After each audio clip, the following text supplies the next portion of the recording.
Kristi Noem was just cross-examined at a House of Representative hearing by Democrats who put on a master class. Kristi Noem was stunned. She was largely frozen. And then she said she had to leave the hearing early because she had other commitments. She then walked out and was heckled by people in the crowd as she left. Now, leading the incredible cross-examination was Democratic Congressmember Seth Magaziner from Rhode Island. This is one of the best line of questioning I've ever seen as a trial lawyer, I might add. So let me show you what Magaziner did right here. It was absolutely brilliant. Here, play this clip. Madam Secretary, how many United States military veterans have you deported? Sir, we have not deported U.S. citizens or military veterans. I don't believe you served in the military. I haven't either, but I think you and I can agree that as Americans, we owe everything to those who have served our country in uniform, particularly those who have served in combat. Do you agree with that? Sir, I believe that people that are in this United States that are citizens have legal status here. Madam Secretary, we are joined on Zoom by a gentleman named Se-Jun Park. He is a United States Army combat veteran who was shot twice while serving our country in Panama in 1989. Like many veterans, he struggled with PTSD and substance abuse after his service. He was arrested in the 1990s for some minor drug offenses, nothing serious. He never hurt anyone besides himself, and he's been clean and sober for 14 years. He is a combat veteran, a Purple Heart recipient. He has sacrificed more for this country than most people ever have. Earlier this year, you deported him to Korea, a country he hasn't lived in since he was 7 years old. Will you join me in thanking Mr. Park for his service to our country? Sir, I'm grateful for every single person that has served our country and follows our laws. Can you please tell Mr. Park why you deported him? Every one of them needs to be enforced. But you understand that many veterans struggle with PTSD, many veterans struggle with substance abuse challenges. This man took 2 bullets for our country. You have broad authority, by the way, as Secretary, to issue humanitarian parole, to do deferred action. Will you commit to at least looking at Mr. Park's case to see if you can help him find a pathway back to this country that he sacrificed so much for? I will absolutely look at his case, but I want you to remember that Madam Secretary, the man behind you, please stand up, sir. His name is Jim Brown from Troy, Missouri. He is a Navy combat veteran who served our country in the Gulf War. He's married to a woman named Donna, who came to our country legally from Ireland when she was 11 years old. She has lived here for 48 years. Because of you, Jim's wife, Donna, has been in prison for the last 4 months. She did not come here illegally, and she has never committed any crime other than writing 2 bad checks totaling $80 10 years ago. She is currently in prison and facing deportation. Ms. Noem, will you thank Mr. Brown for his service to our country? Thank you, Mr. Brown, for your service to our country. Now, what possible explanation can there be for locking up his wife for 4 months when she has committed no crime other than writing a couple of bad checks for $80? Sir, it is not my prerogative, my latitude, or my job to pick and choose which laws in this country get enforced. You have broad discretion as the Secretary. You can issue parole, you can do all kinds of things, but you're choosing not to. Will you commit, again, to just reviewing Donna's case and reuniting this combat veteran with his beloved wife, who also loves this country? I will review the case. Then you had Congresswoman MacGyver cross-examining Kristi Noem, and then Kristi Noem just tried to yell and talk over her. Here, watch what took place. Let's play it. Thank you, Secretary Noem. Do you agree that using DHS resources to target members of Congress is an abuse of power? Excuse me, would you say that You again? would have heard me if you stopped talking and listened to my questions. Do you agree that using DHS resources to target members of Congress is an abuse of power? We are not doing that. We are out there enforcing the law, doing our work, and we are allowing oversight. Of course, we're not going to get any answers. With that, Mr. Chairman, I yield back. Gentlelady yields back. I now recognize the gentleman from Oklahoma, Mr. McKean, for 5 minutes of questions. Next, I'll show you Democratic Congressmember Dan Goldman cross-examining Kristi Noem and getting her to essentially admit that what she was doing by going after people who are going through the asylum process is patently unlawful. Here, play this clip. To the 5 minutes. I'm sorry, but gentleman from New York is now recognized, Mr. Goldman, for 5 minutes. Secretary Noem, let's talk about the law. Do you agree that asylum is a lawful pathway to immigrate to this country? Yes or no? There's an asylum program, yes, in place. All right. So It wasn't immigrants used under then the with Biden ongoing asylum applications are legally in this country, correct? Excuse me, I'm sorry. Your question was? Immigrants with ongoing asylum applications are legally in this country. There are individuals in this country that have applications that And they are legally here because it's a lawful pathway, right? it's a lawful pathway. Okay, so And I if will- your department then deports anyone with an ongoing asylum application, you are violating the law, correct? Joe Biden left us with. I'm not asking about Joe Biden. I'm asking you a 1.5 specific million question. cases If of your backlogged department asylum deports anyone Pat, with an the program- ongoing asylum application, the you program are was violating the greatly law. Is that violated. correct? It was greatly violated when they allowed. I'm 1.5 asking million you. people to come I'm in and asking you. granted asylum applications. Why are you filibustering? Why by can't you ignoring answer the laws. question? It's a Because simple Joe- question. Your president. If your department and your secretary deports did not anyone follow the law with an which those ongoing applications asylum were application, you are violating the law. Isn't that correct? The asylum program was Okay. broken under the last. Mr. Chairman, I'll reclaim my time. She's not answering the question. But the obvious answer is that yes, if you follow a lawful pathway, asylum is a lawful pathway. If you have an open asylum case, you are here lawfully. But the problem that we are seeing around the country is that you are not following the law. Don't tell us to change the law. If you don't like the asylum system, you change the asylum law. Bring it to us. We'll work with you. I think it needs to be changed. But you can't just decide that you're not going to follow the law, and asylum is a law, and deport people who have ongoing applications. Unfortunately, that is exactly what's happening. It's happening across the street from my office right in New York City. And then Kristi Noem said, I gotta go. I'm out. I actually have other commitments to be at, so I'm gonna have to leave this hearing a little bit early. Here, play this clip. Dollars immediately, and we're responding immediately to our people. I have to actually leave this hearing early because the FEMA Review Council is giving their report today on suggestions for changes to FEMA. Thank you for not taking your foot off the gas I have on to that. co-chair it, but I will be leaving soon to have to go do that. But those. And here she was heckled on the way out. Let's play it. I recognize a gentlelady from Texas, Ms. Johnson, for 5 minutes of questions.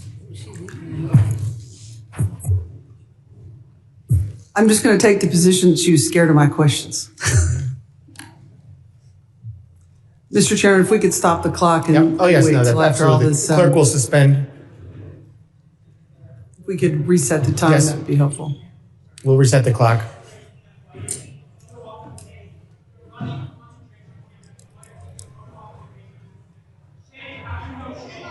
Gentlelady, prepared?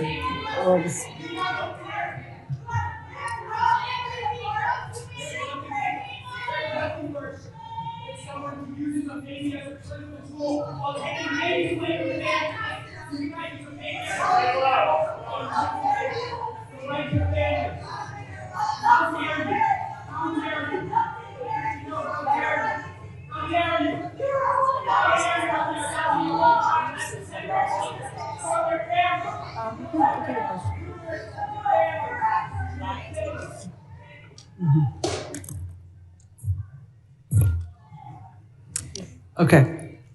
Thank you. Gentlelady's recognized. Yeah, thank you, Mr. Chairman. You hear that? That's the sound of my new holiday tradition. I've got the holiday Olipop can right here. Yep, the one with the Yetis on it. And let me tell you, this is the soda lover's dream. I grew up obsessed with soda, not gonna lie about it. But let's be real, traditional soda is basically liquid sugar. Now there's a new kind of soda that actually tastes like the classics and is good for you. Olipop combines the familiar soda flavor with a functional ingredient blend to support digestive health. These holiday cans, they are back this year with Ollie and Pop, the Yetis, and they've even added a third limited edition flavor, Crisp Apple. I love the Crisp Apple. I am addicted to the Crisp Apple. And all three festive flavors are less than 50 calories with just 2 to 5 grams of sugar and up to 9 grams of fiber to support your gut health. That's right, the nostalgia and the fiber your microbiome will thank you for. Bring the Yetis home from almost anywhere. Olipop is sold online and available in nearly 50,000 retailers nationwide, including Costco, Target, Publix, Whole Foods, Kroger, H-E-B, Walmart, you name it. Buy any 2 cans of Olipop in store and they will pay you back for 1. It works on any flavor, any retailer, including the Yeti limited edition cans. Go to drinkolipop.com/Meidas. That's drinkolipop.com/Meidas. drinkolipop.com/MEIDAS. There was another hearing taking place. So once I was able to stop watching the Kristi Noem hearing because that was done, I then tuned in to see Benny Thompson cross-examining one of Donald Trump's FBI goons about Antifa, because the MAGA Republicans in this other House of Representatives hearing were saying the biggest terrorist threat is Antifa. So Benny Thompson, Congressman Thompson, Democrat, he had the best line of questioning. He's like, all right, where's Antifa located? Where's their headquarters? How many people are part of it? You're the head of the FBI as it relates to Antifa. Tell us, and watch this guy crumble under Thompson's cross-examination. Play this clip. Executive Order Domestic Terrorist Organization, Antifa. That's our primary concern right now. All right, that's what President Trump did. What does the FBI say? We share the same view. When you look at the data right now, you look at the domestic terrorist threat that we're facing. Right now, what I see from my position is that's the most immediate violent threat that we're facing on the domestic side. So where is Antifa headquartered? What we're doing right now with the organization. Where in the United States does Antifa exist? Yeah. If it's a terrorist organization and you've identified it as number 1. We are building out the infrastructure right now. So what does that mean? We're trying to get the information. You say Antifa is a terrorist organization. Tell us as a committee, how did you come to that? Where do they exist? How many members do they have in the United States as of right now? Well, that's very fluid. It's ongoing for us to understand that. The same, no different than Al-Qaeda and ISIS. No, I don't want you. I'll ask one question, sir. I just want you to tell us. If you said Antifa is the number 1 domestic terrorist organization operating in the United States, I just need to know where they are, how many people. I don't want a name. I don't want anything like that. Just how many people have you identified with the FBI that Antifa is made of? Well, the investigations are active. Sir, you wouldn't come to this committee and say something you can't prove. I know you wouldn't do that. But you did.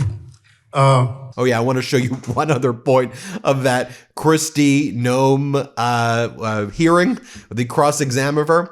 So you had Congresswoman Ramirez, I think, realized that Kristi Noem was just going to lie the whole time. So she just made this incredible kind of compilation to show that Kristi Noem is a pathetic little liar. Watch this. Here, play this clip. An article by ProPublica from October 16, 2025, entitled, "We found that more than 170 U.S. citizens have been held by immigration agents. They've been kicked." There's nothing smiling about U.S. citizens. I'm sorry. That's very inappropriate. Let me continue. They've been kicked, dragged, and detained for days. The next one. The Trump administration has specifically targeted the worst of the worst. The individuals that we are going after are those that are violent criminals, those that are breaking our laws.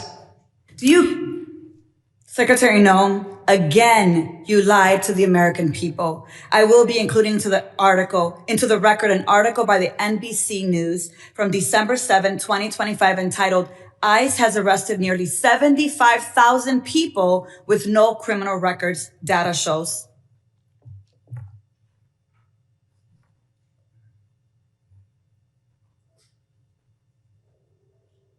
The co-equal branch of government, and it is your obligation as a member of the executive branch to honor decisions made by the highest court of the land. Yes or no, Secretary? We are abiding by all federal judges' orders. Absolutely. The Justice Department said that when the administration was ordered back in March to stop sending detained migrants to a mega prison in El Salvador, you personally made the final call to continue the flights anyway. Is that correct? And the decisions that are made on deportations, where flights go and when they go, are my decision at the Department of Homeland Security. And we'll continue to do the right thing, continue to work and protect Americans, no matter what radical judge comes out and tries to stop us. We'll do. You lied on the record, and you lied to members of this committee. You violated court orders by not turning around deportation flights bound for El Salvador, where we know that hundreds of people under your leadership have reported that they were raped, they were beaten, and they nearly died. And your agents used chemical weapons in Chicago despite court orders from District Court Judge Ellis forbidding their use. Secretary Noem, you, Gregory Bovino, and your ICBP and DHS deputized agents have waged an unaccountable, unlawful, unconstitutional war against communities across the nation. I'll show you this other moment too, where you had another Democratic congressman say, look, you're not following federal court orders. We all know that to be the case. Here, let's play this. Donald Trump said that your ICE agents haven't gone far enough. Do you think terrorizing American citizens and assaulting peaceful protesters isn't far enough? Congressman, the Department of Homeland Security and this administration complies with all federal court orders. We always have, and we always will. Not true. And we will continue to appeal. And sir, I will even tell you that at the highest court, at the Supreme Court, the Department of Homeland Security in our litigation has an over 90% success rate in winning at the highest court in our battle against activist judges across this country. Madam Secretary, we will continue to appeal. And then when it gets to the highest court and we get a decision, it is proven that we have been compliant. I will also say, Madam Secretary, let me. You want me to answer your questions or not? I do, but let me. You haven't been telling us the truth. Look, there have been at least 170 known cases of citizens being arrested or detained by federal immigration agents this year alone. This is the truth. Are you lying to the American people right now by denying these reports? When we are doing our targeted enforcement operations against criminal illegal aliens, individuals that are in that area may be detained until we verify who they are, and then they are released. This has been done for years, and every single law enforcement operation that has always happened, we follow the same protocols, and we continue to do that. We have never once detained or deported an American citizen. We have not held them and charged them. When we find out and verify their identity, then that is when they are released. You also... And then I'll remind you all that I did a video on it this morning, that Kristi Noem, she may be too busy to remain in Congress, but not too busy for the Department of Homeland Security to make videos, more torture videos showing Border Patrol agents and ICE attacking migrants. And they go cuffing season. And then they made another one, obviously, with Sabrina Carpenter's music. And Sabrina Carpenter called them out and said, don't you dare steal my music and use it to attack migrants. And then the Trump regime attacked Sabrina Carpenter, the pop star. And then Sabrina Carpenter got like 138 million views to her post. So then the Trump regime took it down because they were humiliated by a pop star. Remember that? Oh, and then Governor Newsom posted his own video of cuffing season, which was a video of Donald Trump and Hegseth and Stephen Miller getting handcuffed and thrown into prison for being war criminals and their crimes against humanity. Great work to all of the Congress members we highlighted, but especially Congressmember Magaziner. That was brilliant, and our heart goes out to all those in the veteran community in general, and those who are all under attack by this regime, and those who are in the House of Representatives hearing either there or virtually. Thanks for watching. Hit subscribe. Let's get to 6 million subscribers. Want to stay plugged in? Become a subscriber to our Substack at MeidasPlus.com. You'll get daily recaps from Ron Filipkowski, ad-free episodes of our podcast, and more exclusive content only available at MeidasPlus.com.